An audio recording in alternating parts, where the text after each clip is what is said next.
안녕하십니까. 성경적 상담 사례 연구를 통해 함께 통찰을 얻는 시간입니다. 오늘은 여러분께서 제공해 주신 자료, 더 이상 사랑하지 않는다며 이혼하려는 부부의 사례를 좀 깊이 파고들어 볼까 합니다. 네, 오늘 우리가 들여다볼 부부는 밀턴과 마지인데요. 이분들이 정말 오랜 시간 동안 불화, 또 깊은 상심, 그리고 좌절감을 겪어왔다고 해요. 이제는 뭐랄까 서로를 향한 사랑에 완전히 바닥났다고 느끼면서 이혼까지 고려하고 있는 그런 상황입니다. 좀 더 구체적으로 들어보면요. 남편 밀턴은 이렇게까지 말합니다. 우리 결혼 생활에는 정말 아무것도 남은 게 없어요. 심지어는 아내 마지를 향한 사랑은 눈꽃만큼도 남아있지 않습니다. 딱 잘라서 이렇게 말하죠. 근데 놀랍게도 아내 마지 역시 저도 남편을 더 이상 사랑하지 않아요. 과거에 느꼈던 감정들은 이제 모두 사라졌어요. 라며 동의하고 있습니다. 정말 말 그대로 관계의 끝자락에 서 있는 것처럼 보여요. 그런데 여기서 정말 흥미로운 지점은요. 이분들이 상담을 찾아온 이유입니다. 관계를 회복하고 싶어서 온 게 아니라는 점이에요. 기독교인으로서 성경적으로는 이혼할 만한 그런 명확한 사유가 없다는 걸 알면서도요. 자신들이 내린 이혼 결정에 대해서 양심의 가책을 조금이라도 덜고 싶어서 찾아왔다는 거죠. 상담가가 자신들의 딱한 사정을 듣고 당신들의 경우는 정말 특별하군요. 하나님도 이 상황을 이해해 주실 겁니다. 뭐 이런 식의 말을 해주길 은근히 기대하는 그런 마음으로요. 자료에서는 이런 모습을 마치 상처난 양심의 발을 길르앗의 유행을 찾아 헤매는 것에 비유하고 있더라고요.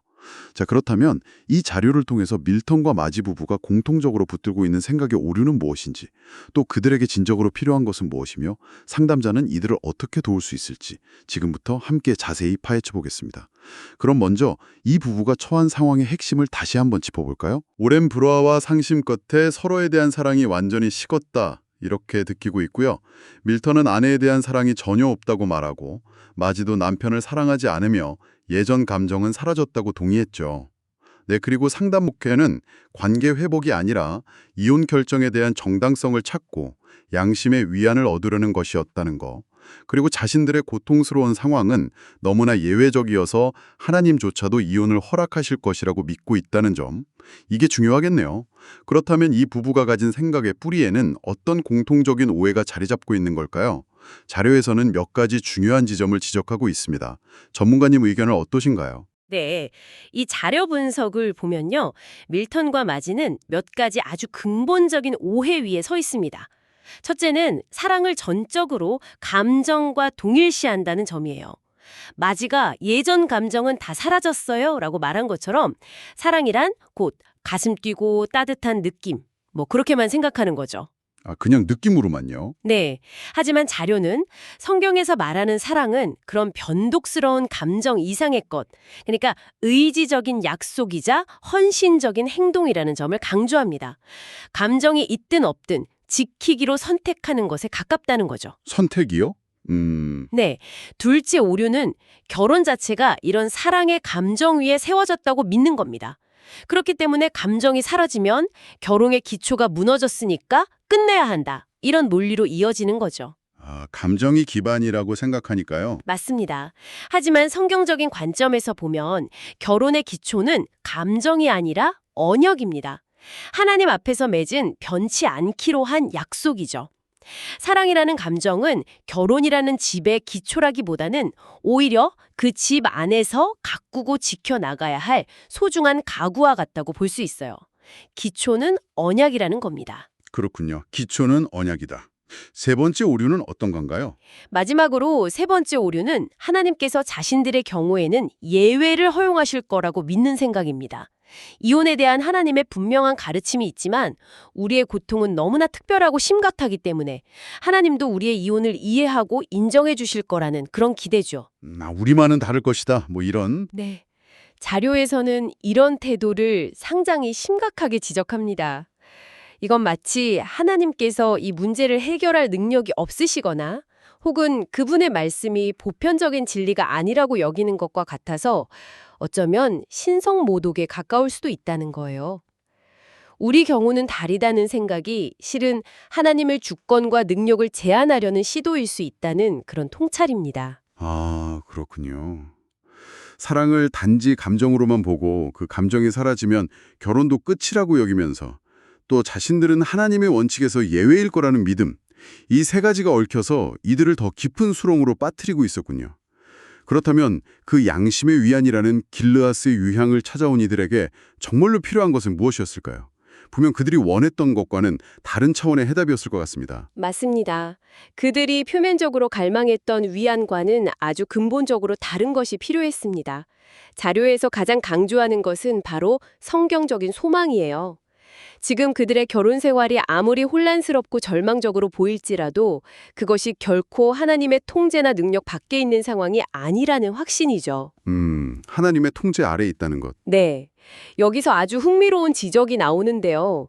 그들의 문제가 해결 불가능한 어떤 사회적 질병이나 심리적 증후군이 아니라 죄의 문제라는 사실 그 자체가 실은 가장 희망적인 진단이라는 겁니다. 죄라는 사실이 희망적이다. 그건 좀 의외인데요. 그렇죠. 왜냐하면 예수 그리스도께서 이 땅에 오신 목적이 바로 이 죄의 문제를 해결하기 위해서였기 때문이죠. 즉 죄는 용서받고 변화될 수 있는 영역이라는 강력한 희망의 메시지를 담고 있다는 겁니다. 아, 죄이기 때문에 오히려 해결의 길이 있다는 거군요. 예수님 안에서요. 바로 그거죠. 그리고 또 필요한 것은 직면과 회개입니다. 단순히 상대방 탓이나 상황 탓만 할 게 아니라 성경적이지 않은 이혼을 적극적으로 계획하고 있다는 그 의도 자체의 죄성, 그리고 오랫동안 서로에게 상처를 주고 다툼을 반복해온 과거의 행동들에 담긴 그 죄성을 정직하게 마주하고 하나님 앞에서 회개할 필요가 있다는 거죠. 자신의 죄를 먼저 봐야 한다는 거네요. 네. 마지막으로 중요한 것은 현재의 이 비참하고 망가진 결혼 생활을 그대로 유지하는 것 역시 하나님 앞에서 죄가 될 수 있다는 사실을 깨닫는 것입니다. 하지만 여기서 멈추는 게 아니에요. 바로 그 망가진 관계 속에서도 하나님을 기쁘시게 하는 새로운 종류의 결혼을 만들어갈 수 있다는 가능성, 그것을 보아야 합니다. 과거와는 전혀 다른 기쁨과 감사가 있는 결혼을 새롭게 세워나갈 수 있다는 소망을 품는 것이 중요합니다. 소망. 그것도 죄의 문제를 다루시는 하나님께 뿌리내린 소망. 그리고 자신의 죄를 직면하고 회개하는 용기. 마지막으로 파괴가 아닌 새로운 창조로서의 결혼을 향한 비전. 아, 이것들이 밀턴과 마지에게 진정으로 필요했던 거군요. 자, 그렇다면 상담자는 이런 깊은 피로들을 어떻게 실제적으로 채워줄 수 있을까요? 자료에서 제시하는 구체적인 상담 전략이 궁금해집니다. 네, 상담자는 아주 전략적으로 접근해야 합니다. 자료에서는 몇 가지 핵심적인 방식을 제안하는데요. 첫 번째는 내담자들의 전제에 정면으로 도전하면서도 처음에는 마치 동의하는 것처럼 보여서 그들을 좀 놀라게 하는 방식입니다. 동의하는 척 하면서요. 네, 예를 들어 두 분 말씀이 맞습니다. 지금 두 분이 말씀하시는 그런 식의 고통스럽고 하나님을 기쁘시게 하지 못하는 결혼은 더 이상 지속되어서는 안 됩니다. 라고 말하는 거죠. 하지만 즉시 방향을 전환해야 해요. 그러니 그런 결혼을 끝내는 대신 하나님께서 두 분에게 주실 수 있는 완전히 새로운 종류의 결혼에 대해 함께 이야기해 봅시다. 이렇게 제안하면서 대화의 물꼬를 트는 겁니다. 아, 일단 공감해주면서 새로운 방향을 제시하는 거군요. 그렇죠. 그리고 내서는 성경적인 소망을 아주 구체적으로 제시해야 합니다. 예를 들어 고린도전서 10장 13절 말씀. 사람이 감당할 시험 밖에는 너희가 당한 것이 없나니 오직 하나님은 미쁘사 너희가 감당하지 못할 시험당함을 허락하지 아니하시고 시험당할 즈음에 또한 피할 길을 내사 너희로 능히 감당하게 하시느니라. 이 약속을 나누는 보죠. 네, 그 유명한 말씀이죠. 네, 이 말씀을 통해서 그들이 겪는 문제가 결코 특별하거나 유일한 게 아니며 신실하신 하나님께서는 감당 못할 시험은 주지 않으시고 반드시 피할 길, 즉 해결책과 감당할 힘을 주신다는 확신을 심어주는 것이 중요합니다. 그리고 이 약속이 바로 밀턴과 마지 부부의 구체적인 상황 속에서 어떻게 현실이 될 수 있는지 함께 탐색해야 하고요. 피할 길을 보여주시는 하나님을 신뢰하게 하는 거네요. 가지로 제시하는 것입니다. 첫째, 이혼하는 길입니다. 하지만 이것은 명백히 성경에 반하는 죄이며 하나님의 실품과 징계로 이어질 수 있다는 점을 분명하게 경고해야 합니다.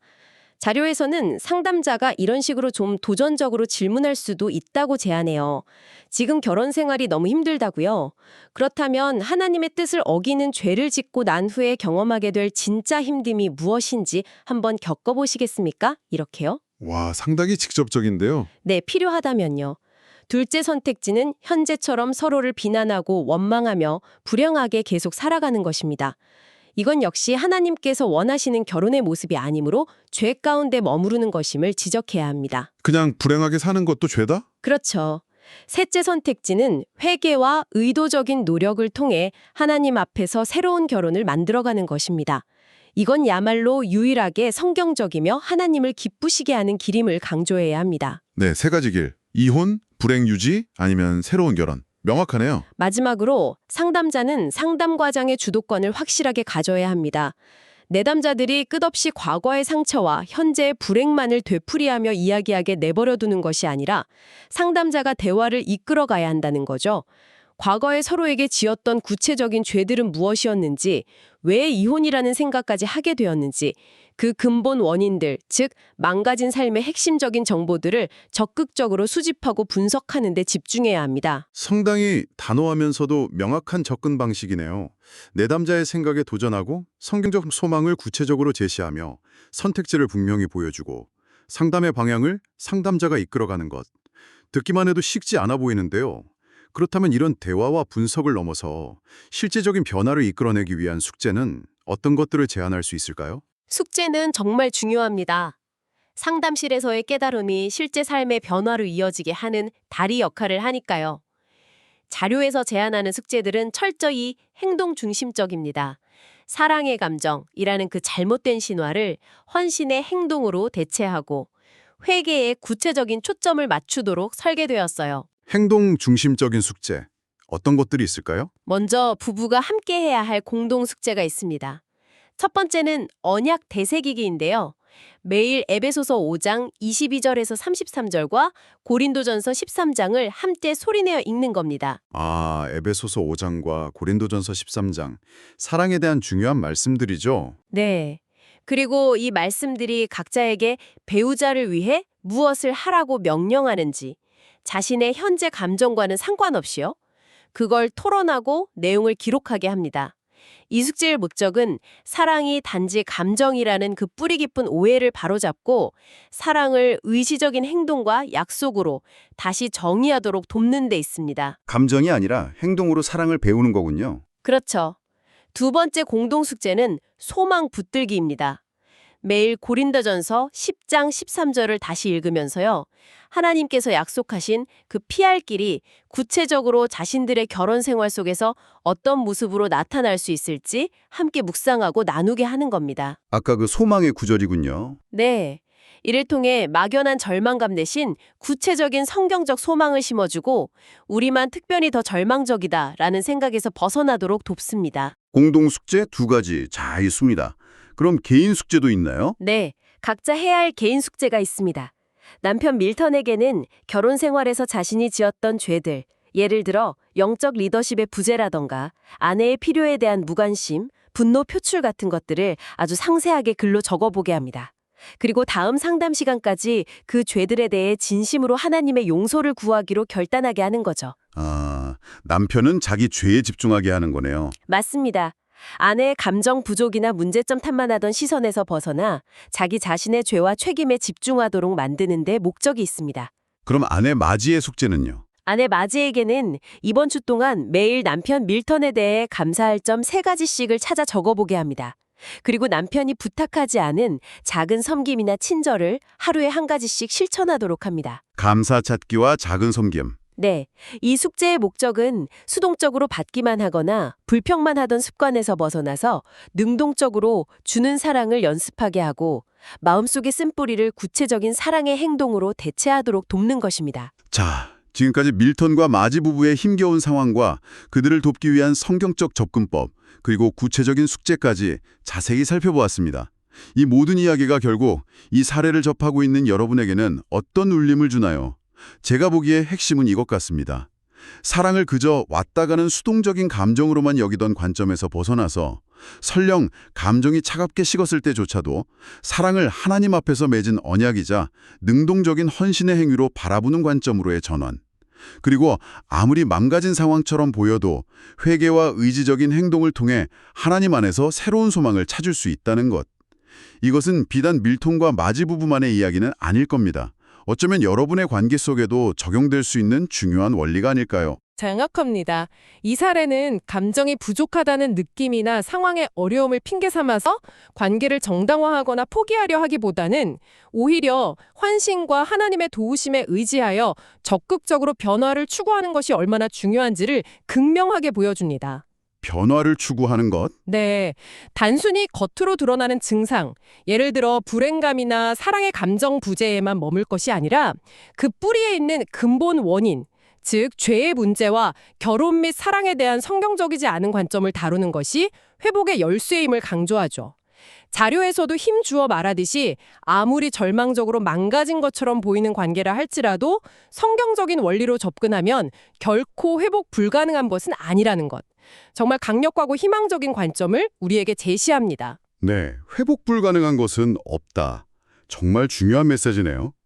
오늘은 밀턴과 마지 부부의 사례 연구를 통해 사랑의 감정이 메마르다고 느낄 때 부부가 직면하는 깊은 고민과 그에 대한 성경적인 해법들을 다각도로 탐구해보는 의미 있는 시간이었습니다. 네, 이 사례는 우리에게 중요한 질문을 던집니다.